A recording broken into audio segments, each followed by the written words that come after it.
오늘 함께 큐티할 본문 고린도전서 7장 25절에서 40절까지의 말씀입니다.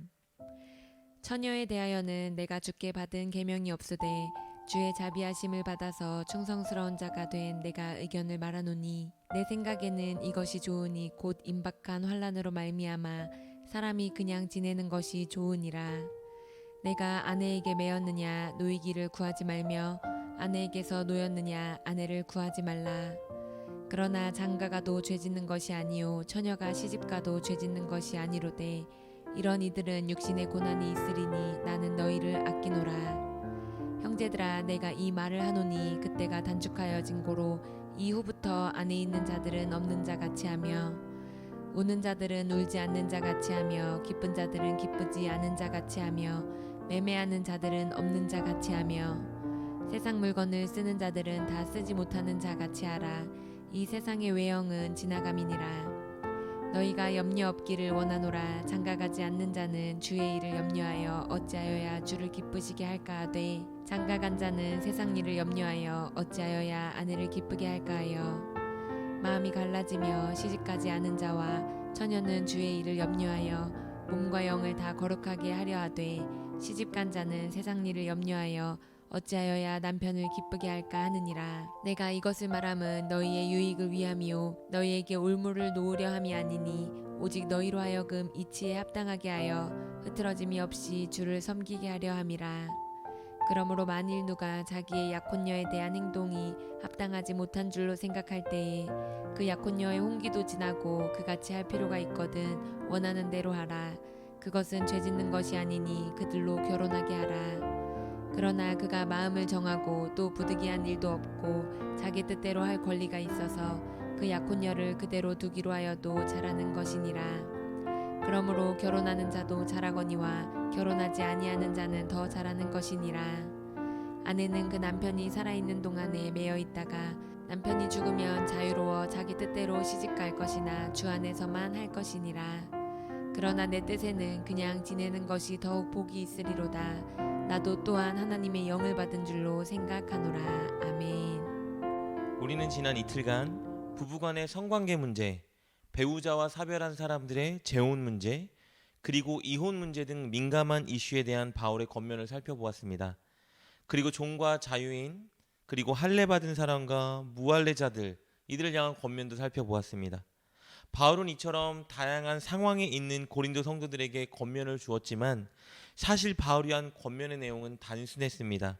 그것은 어떤 상황과 처지에 있든 그곳이 하나님이 부르신 곳임을 믿고 바로 그곳에서 하나님 말씀에 순종하고 하나님 자녀답게 살라는 권면이었습니다.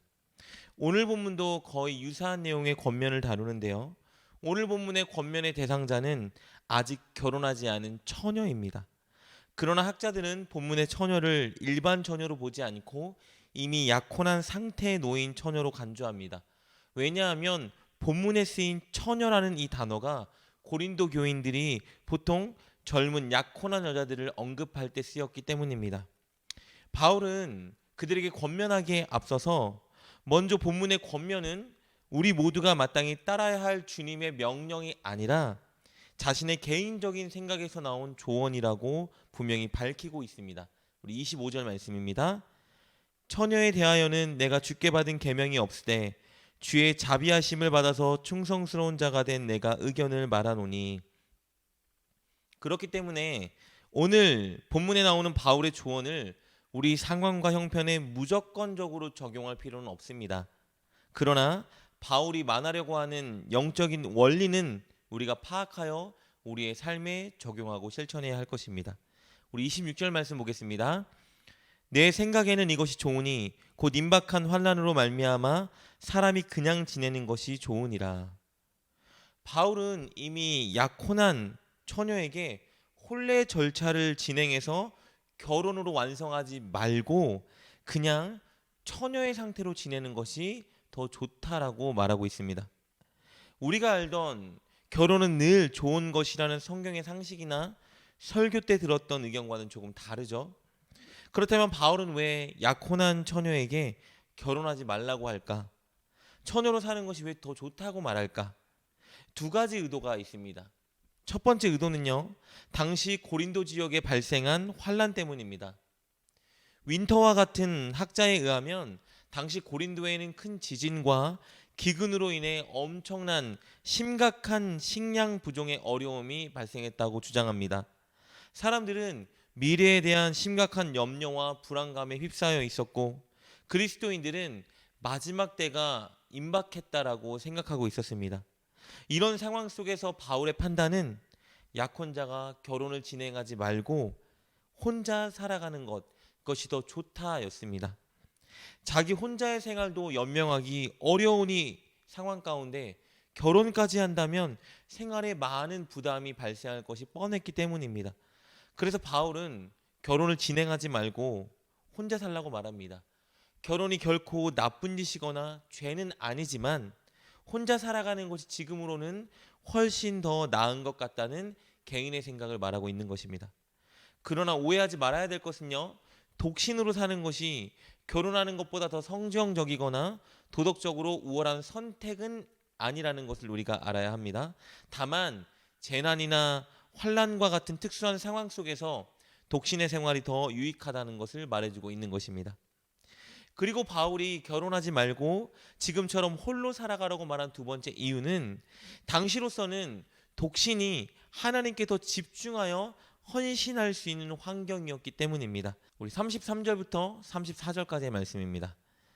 장가간 자는 세상 일을 염려하여 어찌하여야 아내를 기쁘게 할까 하여 마음이 갈라지며 시집가지 않은 자와 처녀는 주의 일을 염려하여 몸과 영을 다 거룩하게 하려 하되 시집간 자는 세상 일을 염려하여 어찌하여야 남편을 기쁘게 할까 하느니라.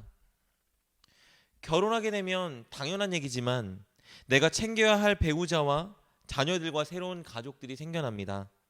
33절과 34절에서 말하는 것처럼 결혼했기 때문에 남편은 아내에게, 아내는 남편에게 최선을 다해야 합니다.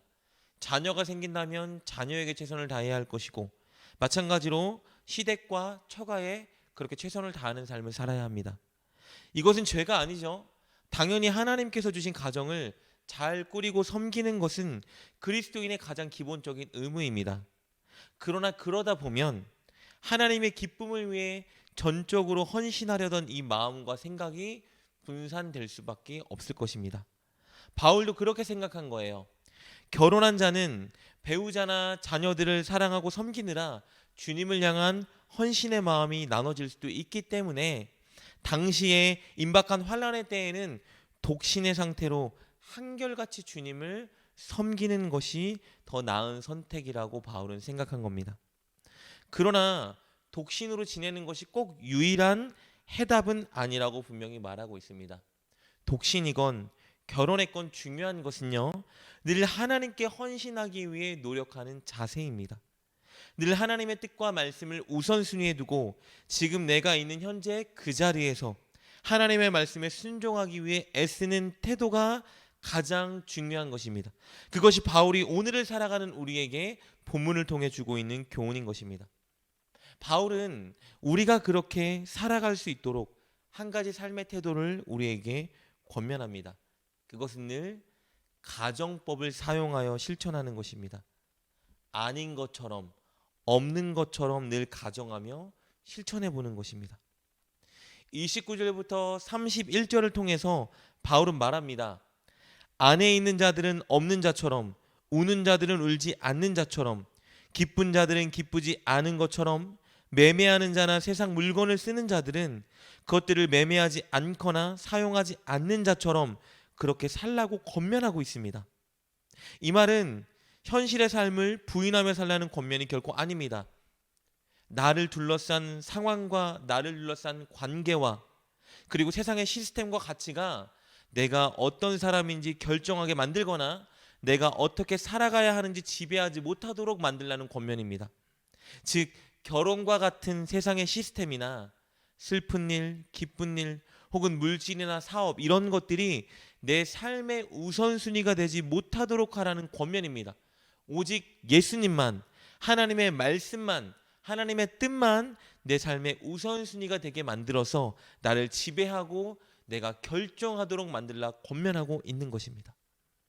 늘 세상의 가치관이 내게 없는 것처럼, 늘 세상의 관계와 시스템에 내가 둘러싸이지 않은 것처럼 가정하면서 하나님의 뜻과 말씀을 최우선순위에 두고 순종하라고 권면하고 있는 것입니다.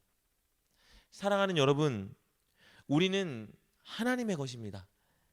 우리는 이 세상에 살지만, 그래서 결혼과 같은 세상의 시스템, 사회적인 관습, 그리고 관계들에 둘러싸여 있지만, 우리를 결정하고 움직이는 것은 우리의 환경이 아니라 하나님의 말씀과 뜻이어야 합니다.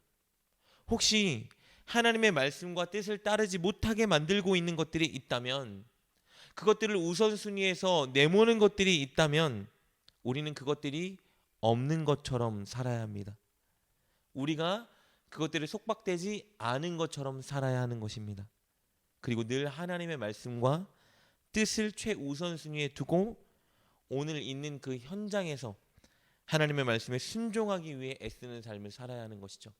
꼭 그렇게 하나님의 말씀과 뜻을 최우선순위에 두고 살아가는 여러분 될 수 있길 주님의 이름으로 축복합니다. 기도하겠습니다. 하나님, 우리의 생각, 우리의 선택, 우리의 행동을 결정하는 것이 오직 하나님의 뜻과 말씀이 되게 하여 주옵소서. 우리를 둘러싼 세상의 시스템과 관습, 그리고 관계와 발생하는 일이 우리를 지배하지 못하게 하시고 오직 하나님만 우리를 다스려 주옵소서. 늘 하나님께 우선순위를 두고 순종하는 우리가 되게 하여 주옵소서. 예수님의 이름으로 기도드립니다. 아멘. 오늘 말씀을 통해 깨닫고 결단한 것은 무엇입니까? 그것을 붙들고 하나님께 기도합시다. 그리고 그렇게 실천하며 하루를 살아가는 여러분 되시길 주님의 이름으로 축복합니다.